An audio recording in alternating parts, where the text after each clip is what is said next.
My name is Fiona Asonga. I'm the Chief Executive Officer of the Telecommunication Service Providers Association of Kenya that runs the Kenya Internet Exchange Point.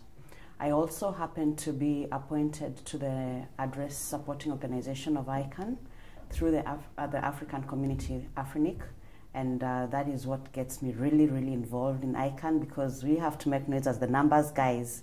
Since there's a lot of discussion in ICANN about names and people forget the second N is for numbers.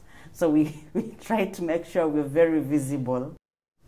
Actually, when I first had the announcement in March, then we met during the Singapore meeting, I was amongst the first people who kept on insisting that no matter what the transition is going to be, ICANN should enhance its accountability mechanism if ICANN ever wants to be the entity that replaces NTIA in the IANA Stewardship. Also, having been the chair of the work stream in the HRT2 that was looking at the future accountability of ICANN, I sort of felt like this was the opportunity to have my recommendations that were put forward that was spearheading through the HRT, getting them implemented in terms of the futuristic accountability opportunities and challenges of ICANN.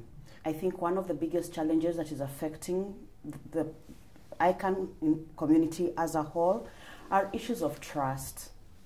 The way we are putting forward some of our ideas raises, at least in my mind, it raises concerns, because yes, everyone says we all have different interests, but if ICANN is our core interest, then we should be able to have appropriate wording, agree on definitions, move forward, not be too worried about whether or not we are going to do something against ICANN. We are here for the interest of ICANN.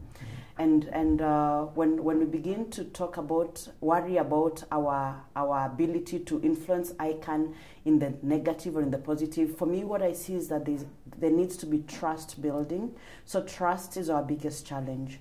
As a team working on this process, we must trust each other, regardless of the different constituencies that we represent.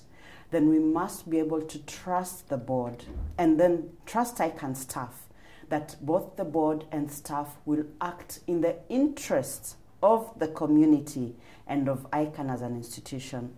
As a community, we have put those board members there. When we look at the current board, the community plays a key role in appointing the board members, because each constituency has a seat on the board. So, and those seats go through internal processes within each ICANN constituency to get the board member there. So we already have a mechanism where the community participates in appointing the board members. We don't need another mechanism where we are putting, again, another team to supervise this team. I think that is inappropriate, and I think that only comes up because there's a serious trust issue within either us as the team that is sitting here or our constituencies, because I don't see the sense in a constituency putting forward a board member that they don't trust. And when you put forward the board member is not there to run with the constituency's issues. The board member is there to assist ICANN in the top level agenda, ensuring that that is achieved. ICANN's goals and objectives are achieved, regardless of which constituency they are from. When you become a board member, your role changes, because you have to look at the overall interest of the organization. And the board really has us as the community carrying out the checks and balances, because if we didn't have the checks and balances during the ICANN meetings, we would not have the public comment sessions. Those are our opportunities to be able to air our views on what we see, what we observe. In addition, I think ICANN staff have been very open. You can actually write to the CEO directly and complain about something you've observed that has not been looked into, or any of the board members or the chairman of the board.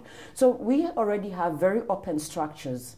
We need to be able to move forward knowing that these structures work, they have worked, and they will continue to work. We just need to ensure that whatever systems you're putting in place will support them moving forward. And I think they've not worked because the US government was keeping an eye on them. No. They work because community, us as the community, were keeping an eye on those structures.